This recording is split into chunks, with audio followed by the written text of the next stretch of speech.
Pemeriksa Komnas HAM Kamis pagi menyerahkan laporan hasil penyelidikan internal dan rekomendasi terkait kasus pembunuhan Brigadir Yosua Huta Barat kepada Tim Sus Mabes Polri.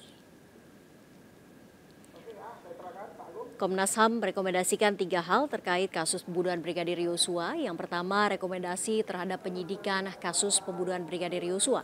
Kemudian Komnas HAM menyimpulkan tidak ada tindakan pidana kekerasan terhadap Brigadir Yosua.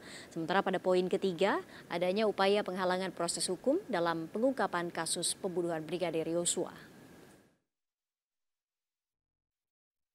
Di awal-awal kita tahu bagaimana kasus ini membuat kebingungan di masyarakat karena adanya disinformasi, adanya alat-alat bukti dan lain-lain yang dihilangkan, yang kemudian kami sebut itu sebagai obstruction of justice.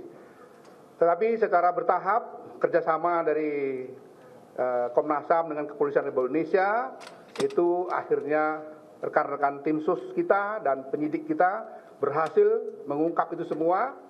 Dan Komnas tentu saja sebagai lembaga mandiri tadi memberikan laporan pembanding supaya akurasi, validitas dari konstruksi peristiwa pembunuhan saudara Brigadir Yosua ini bisa betul-betul diungkap. Sebagaimana prinsip-prinsip keadilan yang memang diatur dalam perundang-undangan kita maupun di dalam prinsip-prinsip hak asasi manusia.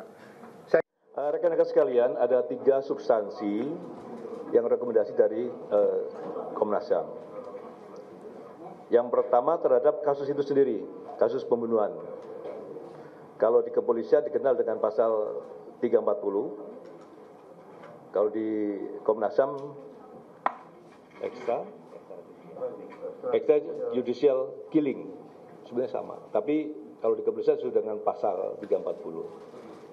Yang kedua, rekomendasi dari Komnas HAM menyimpulkan tidak ada tindak pidana kekerasan ataupun penganiayaan. Itu yang kedua. Yang ketiga, dari rangkaian pembunuhan tersebut adanya kejahatan atau tindak pidana obstruction of justice yang kebetulan oleh penyidik tim sus juga sedang dilakukan langkah-langkah penanganan terhadap tindak pidana obstruction of justice, itu kira-kira.